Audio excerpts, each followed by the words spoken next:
아프리카 밀림지대에 파견된 한 영국군 병사가 있었습니다. 근데 그는 부대에 배치되자마자 그의 부대가 밀림 한가운데 적들에게 포위가 되어서 결국 전멸되어 버리고 말았습니다. 그래서 사람들이 모두 다 그를 죽었다고 생각하고 누구나 구할 생각을 하지 못했습니다. 그런데 웬일입니까? 6개월 뒤에 그 병사는 혈혈단신으로 밀림을 헤쳐나와 구조되었습니다. 구출될 당시에 병사의 손에는 지도 한 장이 꼭 쥐어져 있었습니다. 이 병사가 손에 쥐었던 지도가 어떤 지도였을까요? 대부분의 사람들은 지도가 있었기 때문에 아마 그 지도를 통해서 살아났구나. 밀림을 그려놓은 밀림에서 길을 찾을 수 있는 그런 지도라고 생각을 했습니다. 그러나 이 병사가 손에 쥐고 있던 지도는 그런 지도가 아니고 자기 고향 영국 지하철 지도가 그려져 있었습니다. 이 병사는 자기 부대원들이 다 전사하고 자기 혼자 밀림에서 숨어서 살았는데 어디서 살아야 할지, 어디로 가야 할지, 무엇을 해야 할지 모르는 밀림의 위험 속에서도 그는 자신의 나라의 그 지하철 지도를 보면서 내가 반드시 살아서 그리던 내 조국에 돌아가서 이 지하철을 타고 친구를 만날 것이고 이 지하철을 타고 내가 바라던 곳에 가서 친구들과 맛있는 걸 먹고 나는 반드시 살 수 있다라고 하는 희망을 되새기면서 결국은 그 희망으로 위험한 밀림을 헤쳐나올 수가 있었던 것입니다. 여러분, 사람이 무엇인가 희망을 두고 살아가는 사람은 행복한 사람입니다. 사람들이 가장 두려워하는 것이 무엇일까요? 그것은 바로 죽음이죠. 하지만 죽음 앞에서도 희망을 가지고 있는 사람들이 있습니다. 바로 부활의 소망을 가진 사람들인 줄로 믿습니다. 부활의 소망을 가진 사람은 죽음을 두려워하지 않습니다. 왜냐하면 죽음이 끝이 아니라고 하는 것을 알고 있기 때문에 그렇습니다. 예수님께서 말씀하시기를 요한복음 11장 25절에서 26절에 예수께서 이르시되 나는 부활이요 생명이니 나를 믿는 자는 죽어도 살겠고 무릇 살아서 나를 믿는 자는 영원히 죽지 아니하리라. 그렇게 말씀하십니다. 오늘 부활절 아침에 저는 본문의 말씀을 통해서 엠마오로 가는 두 제자라고 하는 제목으로 함께 은혜를 나누고자 하는데, 엠마오로 가는 두 제자 첫 번째는 그들은 예루살렘에서 엠마오로 내려가고 있었다, 그렇게 증언하고 있습니다. 오늘 보면 13절 말씀을 보시면 누가복음 13장 13절에 그날에 그들 중 둘이 예루살렘에서 25리 되는 엠마오라고 하는 마을로 가면서 이렇게 증언하고 있죠. 지금 이 두 제자는 예루살렘에 있었는데 엠마오로 내려가고 있었다는 것입니다. 그날이 주일입니다. 여인들이 예수님께서 부활했다라고 하는 이상한 소식을 전해 들은 그런 날입니다. 이 두 제자는 예수님의 12제자는 아니었습니다. 하지만 예수님을 믿는 제자들이었습니다. 근데 이 두 제자가 6월절 축제를 맞이해서 이제는 부푼 마음을 가지고 예루살렘으로 올라갔습니다. 당시에 유대가 로마의 지배를 받고 있었지만 이번엔 틀림없이 메시아께서, 나사렛 예수께서, 메시아의 능력을 행하시는 그분께서 권세를 가지고 압제에서부터 우리를 해방시켜 주실 것이다. 그런 소망을 가지고 예루살렘에 올라갔습니다. 부푼 마음으로 예루살렘에 6월절을 맞아서 올라갔습니다. 이번에 무슨 일이 분명히 일어날 거예요. 그런데 이게 웬일입니까? 기대했던 것과는 정반대로 처참하게 예수가 십자가를 받고 십자가에서 죽으시는 것입니다. 이 두 제자의 기대와 소망은 끊어지고 그들은 절망과 그들은 낙심이 가득 찼습니다. 소망이 끊어진 이 두 제자는 그래서 지금 예루살렘에서 엠마오로 내려가는 것입니다. 예루살렘에서 엠마오는 한 11.2km 정도 떨어진 곳에 있었습니다. 지금 이들은 길지 않은 거리였지만 그 길이가 너무너무 길게 느껴지고 그들의 걸음걸이는 절망의 걸음걸이요, 낙심의 걸음걸이요, 오늘 터벅터벅 걸어가고 있는 이 두 제자의 모습은 어쩌면 현대를 살아가고 있는 오늘 우리의 모습, 현대인들의 모습이기도 한 것이죠. 시편 42편 5절에 보니까 내 영혼아 내가 어찌하여 낙심하며 어찌하여 내 속에서 불안해하는가? 너는 하나님께 소망을 두라. 그가 나타나 하나님의 도우심으로 말미암아 내가 여전히 찬송하리로다. 이렇게 고백하고 있죠.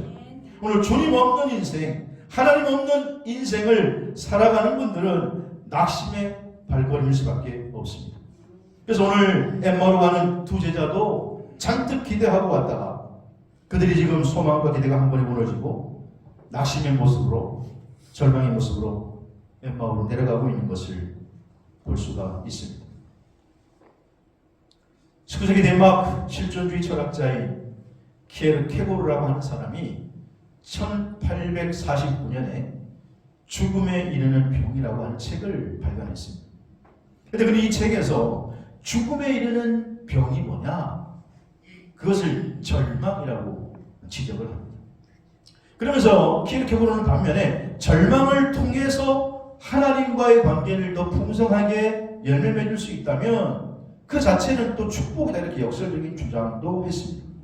그러니까 키에르케고르가 말하는 것은 절망 그 자체가 문제는 아니라는 것입니다. 왜냐? 우리 인간은 다 유한한 존재이기 때문에 우리가 어떤 한계를 만날 때 우리는 그 한계에 부딪히면 낙심하고 좌절하게 된다는 것이죠. 그러므로 좌절은 우리 모두에게 자연스러운 현상입니다.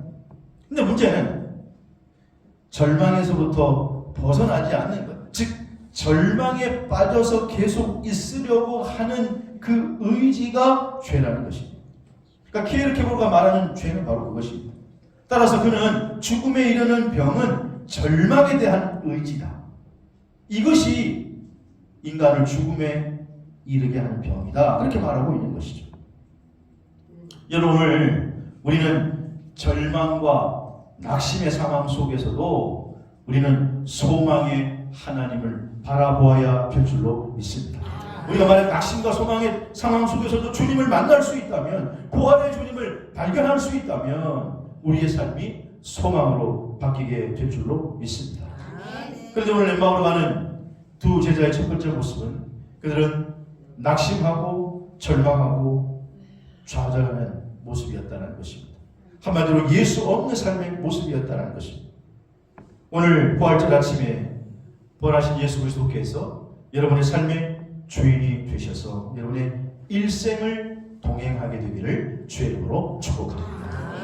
엠마오로 가는 두 제자가 두 번째로 생각할 것은 그들은 주님이 동행하시는데도 주님을 알아보지 못했다는 것입니다. 오늘 보면 15절 16절에 보니까 같이 한번 읽어볼까요? 시작. 그들이 서로 이야기하며 공유할 때 예수께서 가까이 이르러 그들과 동행하시나 그들의 눈이 가리워서 그를 알아보지 못하거늘, 이렇게 말씀하고 있죠. 여기 동행하시나라고 하는 헬라어 시네포 루에토라고 하는 말은 함께 여행한다 그런 뜻입니다. 미완료형으로 기록되어 있습니다. 무슨 말인가 하면 예수님께서 계속해서 지금 제자들과 함께 걸어가고 있다라고 하는 사실을 표현하고 있는 것입니다. 언제부터인지는 알 수 없지만은 예수님께서는 지금 이 두 제자와 같이 신령한 몸으로 동행한 게 아니라 보통 육체를 가진 사람으로 나타나셔서 지금 그들과 함께 계속 걸어가고 계신 것입니다. 또 뿐만 아니라 대화하고 계신 것입니다. 그리고 질문하기도 하고 또 질문에 답변해 주기도 합니다. 그런데 오늘 이 두 제자는 예수님이 바로 곁에서 친히 동행하였음에도 불구하고 전혀 알아보지 못하고 있다는 것입니다. 그럼 왜 그들 가장 가까운 데서 이렇게 동행하시는데 이 두 제자는 예수님을 알아보지 못했을까요? 이 두 제자의 생각은 예수님이 십자가에서 죽으셨다, 예수님이 십자가에서 달려 돌아가셨다라고 하는 그 사실에만 고정되어 있어서 부활이라고 하는 것을 지금 전혀 생각하지 못하는 것입니다. 그러니까 지금 그들의 그 고정된 생각 자체가 그들의 마음을 굳게 하고 마음이 굳어버리니 그들의 눈도 가리워졌다는 것입니다. 여러분, 사실은요, 마음이, 생각이 우리의 시각을 지배하는 것입니다.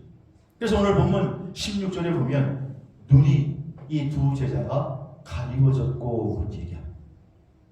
이처럼 우리의 마음과 생각이 우리의 시각을 사실은 바꾸는 것입니다. 이처럼 오늘 우리들도 만약 두 제자와 같이 생각하고 있다면 우리는 영적 장애인이 될 수밖에 없습니다. 그런데 이들이 가리워진 눈이 갑자기 밝아져서 부활하신 주님을 알아보게 됩니다. 그게 언제죠? 오늘 본문에 보면 이 두 제자가 엠마오에 도착해서 주님이 떡을 가지사 축사하시고 떼어 주셨을 때, 그것을 받아 먹었을 때 그들이 눈이 밝아졌다라고 하는 거예요. 예수님께서 떡을 가지사 축사하시고 떼어 주실 때에 그들의 가리웠던 눈이 다시 밝아지게 된 줄로 믿습니다. 그러면 여러분, 오늘 우리의 영은 하나님의 말씀인 생명의 떡을 받아 먹을 때에 가리워진 눈이 밝아지는 줄로 믿으시기를 바랍니다. 오늘 부활의 아침에 하나님의 말씀을 듣는 이 순간에 여러분의 영이 밝아져서 이제는 부활의 주님을 볼 수 있게 되기를 주의 이름으로 축복합니다. 근데 지금 엠마오의 두 제자는 주님이 동행하셨는데도 아직까지는 그들이 주님이 동행했는지 알지 못했다는 거예요. 요한복음 1장에 보면 부활하신 예수님께서 드디어 제자들에게 나타나십니다. 그리고 그 나타나신 자리에 10명의 제자들이 있었습니다. 그런데 도마는 하필 그 자리에 없었습니다. 근데 10명의 제자들이 부활하신 주님이 나타나셨으니 그들이 낙심했다가 주님이 살아나셨음을 두 눈으로 봤으니 그들이 주님이 살아나심을 그들이 체험했으니 주님을 만났으니 얼마나 기뻤겠습니까? 그래서 그들이 들뜬 가운데 있다가 잠시 후에 나갔다가 도마가 들어왔을 때 다른 제자들이 도마에게 이렇게 얘기하죠. 야, 주님이 왔었어. 주님이 살아나셨어. 우리가 주님을 보았어. 그랬더니 도마가 진짜 주님이 살아나셨구나 라고 말하는 게 아니라 요한복음 20장 25절에 보니까 뭐라고 이야기하죠? 그들이 제자들이 그에게 이르되 우리가 주를 보았다 하니 도마가 이르되 내가 그의 손에 못자국을 보고 내 손가락으로 그 못자국에 넣고 내 손으로 옆구리에 집어넣어 보지 않는 이상 믿지 아니하겠다. 야, 난 못 믿어. 10명의 제자가 봤다는데도 부활했다는 얘기, 나는 죽었던 사람이 살아났다는 얘기 들어본 적도 없고 나는 본 적도 없어. 예수님께서 분명히 내가 십자가에 달려 죽고 부활하실 거라고 예언을 하셨는데도 도마는 믿지 못했다는 것이. 왜냐? 도마의 생각에는 부활이라고 하는 개념 자체가 아예 없었기 때문에 그래요.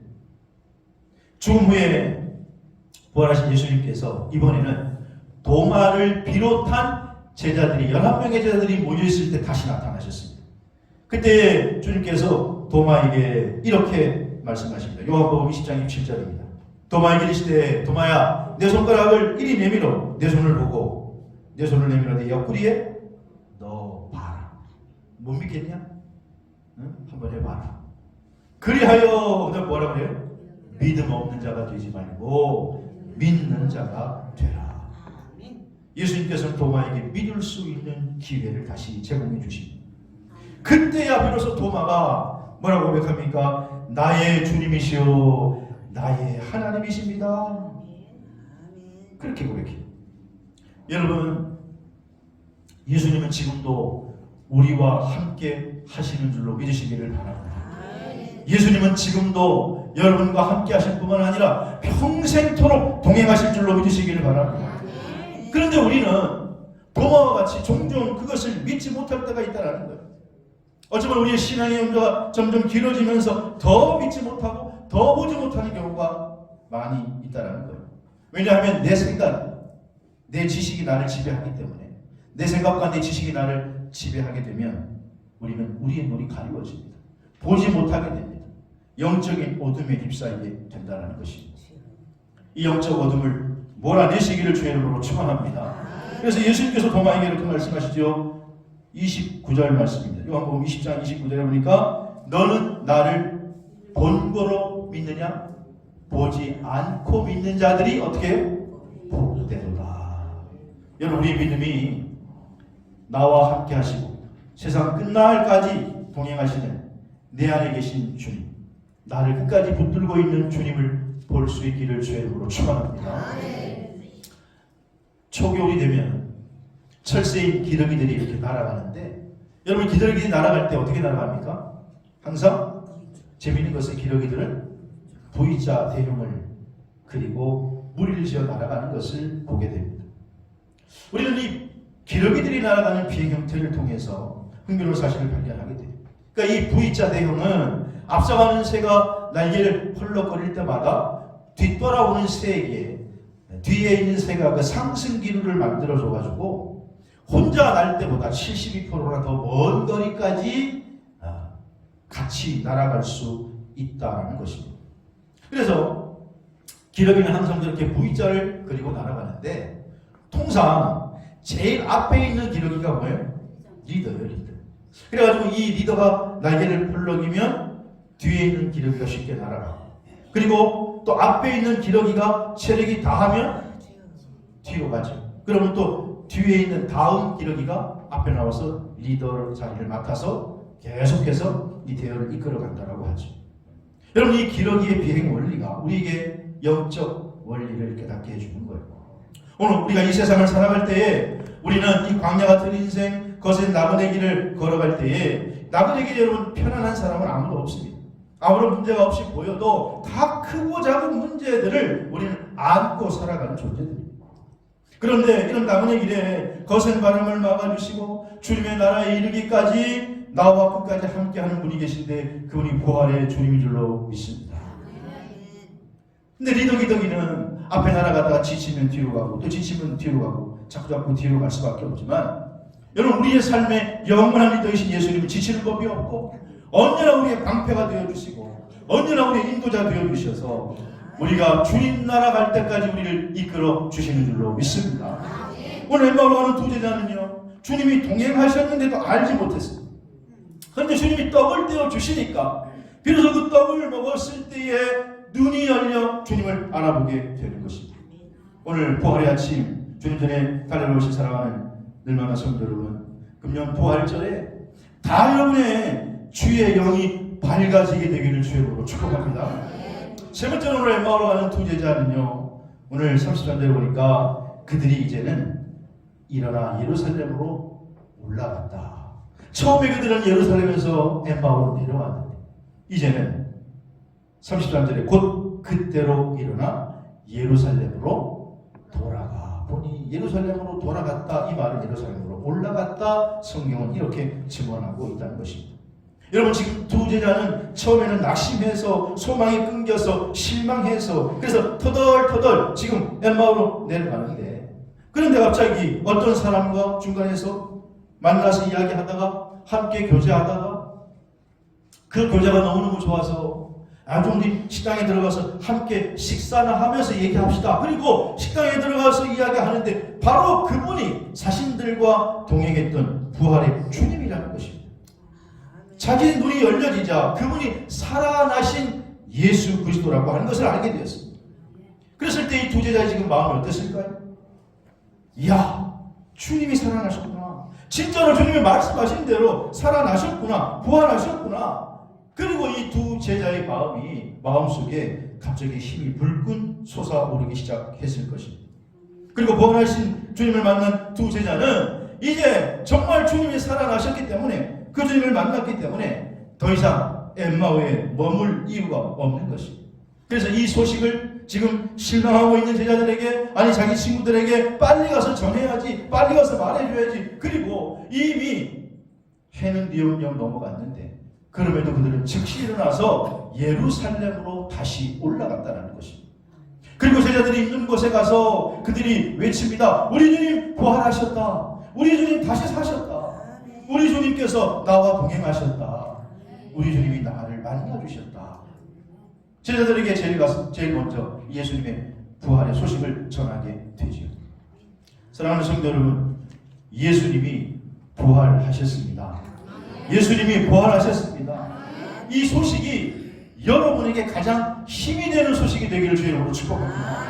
예수님이 부활하셨다. 사망 권세를 이기시고 부활하셨다. 이 소식이 여러분에게 가장 큰 축복이 되기를 주의 이름으로 축복합니다. 어쩌면 우리는 우리의 삶의 모든 영역에서 코로나라고 하는 길고도 깊은 강을 건너오면서 우리의 신앙은 마치 지금 엠마오를 지금 향해 내려가고 있는 제자들처럼 우리도 힘들고 지쳐서 점점 내려가고 낙심하고 실망하는 것이 우리들의 모습이었는지 모릅니다. 그러나 이제 부활절을 기점으로 해서 우리가 다시 일어서려면, 다시 예루살렘으로 올라가려면, 다시 사명의 자리로 나아가려면, 다시 부활의 믿음으로 승리하려면 부활의 주님이 여러분과 함께하는 것을 경험해야 될 줄로 믿습니다. 그래서 우리는 이제는 내려가는 신앙이 아니라 다시 올라가는 신앙이 되어야 될 줄로 믿습니다. 이사야서 40장을 보면 그게 크게 그 내용이 두 부분으로 나누는데, 첫째는 고난 가운데 하나님의 백성이 취해야 할 태도에 대해서 말씀하고 있고, 둘째로는 그런 태도를 취하는 백성들에게 주어질 하나님의 축복을 약속하고 있습니다. 그러니까 고난 가운데 있는 백성들이 어떤 태도를 취해야 되느냐, 그리고 그 태도를 어떻게 취하느냐에 따라서 하나님께서 축복을 약속하시는데, 그럼 우리들은 과연 어떤 태도를 취해야 하느냐, 세 가지로 말씀드릴 수 있는데, 첫째는 자신의 유한성과 하나님의 무한성과 전능성을 깨달아야 되고, 둘째는 하나님의 권능과 지혜를 의지하면서 살아가야 되는 것을 알아야 되고, 셋째는 그리해서 오직 여호와만을 앙망하며 살아가는 삶을 살아야 될 줄로 믿습니다. 그래서 이 사실을 이사야가 깨닫고, 이사야는 결론적으로 이사야 40장 31절에서 이렇게 말하는 것입니다. 한번 같이 읽어보시죠. 시작. 오직 여호와를 앙망하는 새 힘을 얻으리니 독수리가 날개치며 올라간 같을 것이요, 다른 박질하여도 곤비하지 아니하고 걸어가도 피곤치 아니하리로다. 아멘. 아멘. 하나님을 앙망하는 자에게는 하나님께서 새 힘을 주신다. 여기 새 힘을 주신다라고 하는 이 원어를 해석하면 그들의 힘이 움트게 될 것이다, 이런 말. 이 움트다라고 하는 말 여러분 아시죠? 마치 한겨울이 지나고 봄이 되면 얼었던 땅 속에서 다 죽었던 같이 보이는 그런 땅 속에서 새싹, 그 무거운 땅을 헤집고 솟아올라 나오는 것처럼, 여러분 여호와를 앙망하는 자는 이런 강력한 힘, 생명의 힘, 생동의 힘을 하나님께서 주시는데, 이 힘이 솟구쳐 오르게 되면 독수리가 날개치며 올라간 것 같을 것이고, 그 힘을 가지고 살아가는 사람은 피곤치 않고 곤비치 아니할 줄로 믿습니다. 그래서 오늘 부활주일에 이 여호와 앙망하는 자가 되어서 하나님이 주시는 힘으로 세상을 이기고, 하나님이 주시는 힘으로 시련을 이기고, 하나님이 주시는 힘으로 유혹을 이기고, 하나님이 주시는 힘으로 내려가는 발걸음이 아니라 올라가는 발걸음이 되기를 주의 이름으로 축원합니다. 1930년대에는요 미국이 대공황을 맞이했습니다.